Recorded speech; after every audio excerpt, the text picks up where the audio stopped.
خواجہ قطب الدین بختیار کاکی سب کہہ دو رحمت اللہ علیہ، بڑا ولی ہے، بڑا ولی ہے۔ آخری وقت آیا، وصیت نامہ لکھ دیا، انتقال ہو گیا، لوگ آ گئے۔ اتنا اچھا زمانہ تھا، مولانا مناظر احسن گیلانی رحمت اللہ علیہ نے لکھا ہے کہ خواجہ قطب الدین کا جنازہ پڑھنے کے لیے جو مجمع آیا ہوا تھا اس میں کم سے کم 15,000 محدث تھے، 50,000 قاری تھے، 80,000 ناظر قرآن پڑھنے والے تھے۔ ریل، موٹر، کار، ہوائی جہاز کچھ نہیں تھا، اتنی دنیا جنازہ پڑھنے آئی تھی۔ جب وصیت نامہ کھولا گیا، توجہ کرنا، بس یہ بات لکھ کر اگر آج آپ لے گئے تو انشاءاللہ میرا واز کامیاب ہو جائے گا، جلسہ کامیاب ہو جائے گا۔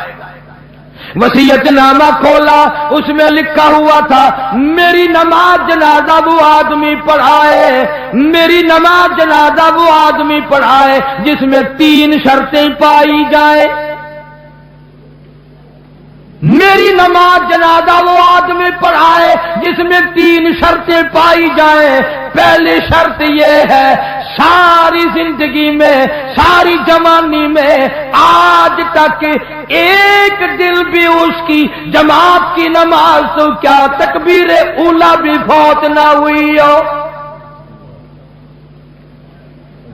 ایسا آدمی میرا جنازہ پڑھائے جس نے جب سے ہوش و حواس سنبھالا ساری زندگی میں اس کی نماز نہیں، جماعت نہ گئی۔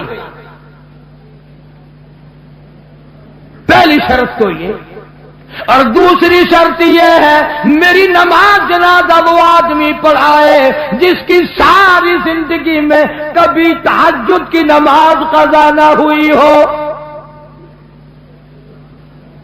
تیسری شرط یہ ہے میری نماز جنازہ وہ آدمی پڑھائے جس کی ساری عمر میں، ساری زندگی میں، بیماری میں، سفر میں، تندرستی میں، کاروبار میں، کسی حال میں بھی اس کی نگاہ غیر عورت پہ کبھی نہ پڑی ہو،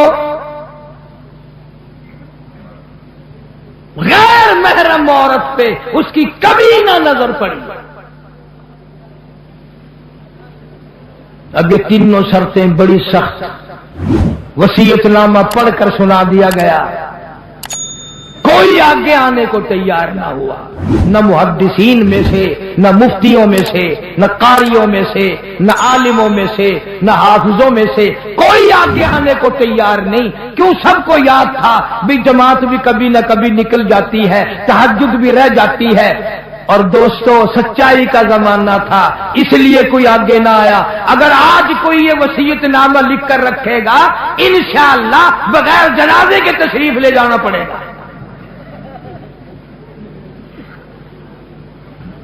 اگر آج کر ایسا وصیت نامہ بھی لکھو گے، ایسا ملا آگے آئے گا جس نے کبھی فرض بھی نہیں پڑے، وہ کہے گا چلو چھوڑو یار، اور نہیں اخبار میں فوٹو تو آئے گا۔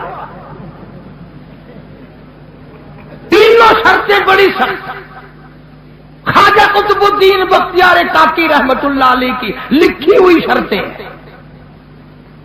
صبح سے لے کر شام ہو گئی، عصر کا وقت آ گیا، جنازہ رکھا ہوا ہے، خلقت خدا کی آئی ہوئی ہے، نہ کسی میں یہ شرطیں پائی جائیں، نہ کوئی جنازہ پڑھائے۔ عصر کی نماز کا وقت جب قریب آیا، ایک آدمی صف میں سے نکل کر آگے آیا، جنازے کے قریب آیا اور منہ سے کپڑا اٹھا کے کہنے لگا او خواجہ تجھے کیا ملا، تجھے کیا فائدہ پہنچا، تجھے کیا چیز حاصل ہوئی، جاتے جاتے میرا پردہ کیوں کھول گیا۔ آج تک میرے رب کے سوا تیرے سوا کوئی نہیں جانتا میں کیسا ہوں. آج تو نے میرا راز کھول دیا. میں سمجھتا ہوں کس کو لکھ کے گئے ہو, کس سے جنازہ پڑھوانا چاہتے ہو. مجھے پتا چل گیا تھا پر میں اپنے آپ کو چھپانا چاہتا تھا. او خواجہ مجھے دنیا میں کیوں ذلیل کر دیا. اب دو باتیں ہیں, اگر میں اپنا راز بچاؤں تیرا جنازہ پڑھانے والا کوئی نہیں, اور اگر تیرا جنازہ پڑھاؤں میرا راز نہیں بچتا. کون ہے آج میرا پردہ بچائے؟ تو نے تو اپنا فائدہ کر لیا, میرا نام لکھ کر چلا گیا, شرطیں میرے بارے میں لکھی ہے.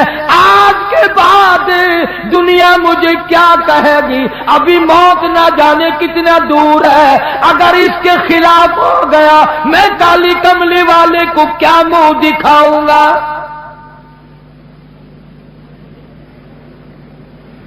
صفے بنوائی, جنازہ پڑھا دیا.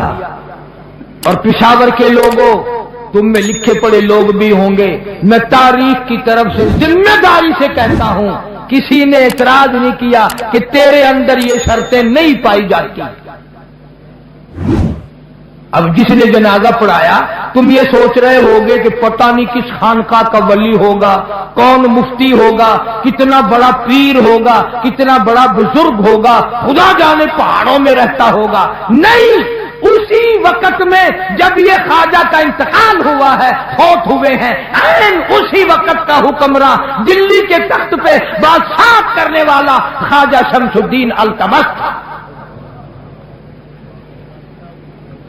کبھی بادشاہ ایسے ہوا کرتے تھے کہ ان کی جماعت کی نماز نہ جاتی تھی, کبھی تہجد کا دانی ہوتی تھی, کبھی غیر عورت پہ اس کی نگاہ نہیں پڑتی تھی. آج غریبوں, مزدوروں اور ملازموں تم سارا دن بدنیتی سے 100 عورتوں کو تاڑتے ہو, اور مرتے وقت تمہیں کیا ملے گا؟